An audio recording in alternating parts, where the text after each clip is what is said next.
ಕೇರಳದಲ್ಲಿ ನೂತನ ಸರ್ಕಾರದ ಸಚಿವ ಸಂಪುಟ ಹಂಚಿಕೆ ವಿಚಾರ ತೀವ್ರ ರಾಜಕೀಯ ಗೊಂದಲಕ್ಕೆ ಕಾರಣ ಆಗಿದೆ. ಸಿಎಂ ವಿ.ಡಿ. ಸತೀಶನ್ ಕಾಂಗ್ರೆಸ್ ರಾಷ್ಟ್ರೀಯ ಅಧ್ಯಕ್ಷ ಮಲ್ಲಿಕಾರ್ಜುನ ಖರ್ಗೆ ನೀಡಿದ ಖಾತೆ ಹಂಚಿಕೆ ಸಲಹೆಯನ್ನು ನಿರಾಕರಿಸಿದ್ದಾರೆ ಅಂತ ಹೇಳಲಾಗಿದೆ.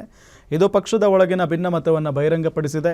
ಸಚಿವ ಸಂಪುಟದಲ್ಲಿ ಹಿಂದುಳಿದ ವರ್ಗಗಳು ಮತ್ತು ದಲಿತ ಸಮುದಾಯಗಳಿಗೆ ಪ್ರಮುಖ ಖಾತೆಗಳನ್ನು ನೀಡಲಾಗಿಲ್ಲ ಎಂಬ ಅಸಮಾಧಾನ ಪಕ್ಷದ ಒಳಗೆ ಹೆಚ್ಚುತ್ತಿದೆ. ಸಾಮಾಜಿಕ ನ್ಯಾಯ ಮತ್ತು ಸಮಾವೇಶಿತ ಆಡಳಿತದ ಕುರಿತು ಪಕ್ಷ ನೀಡಿದ್ದ ಭರವಸೆಗಳಿಗೆ ಇದು ವಿರುದ್ಧವಾಗಿದೆ ಅಂತ ಕೆಲ ನಾಯಕರು ಆರೋಪಿಸಿದ್ದಾರೆ.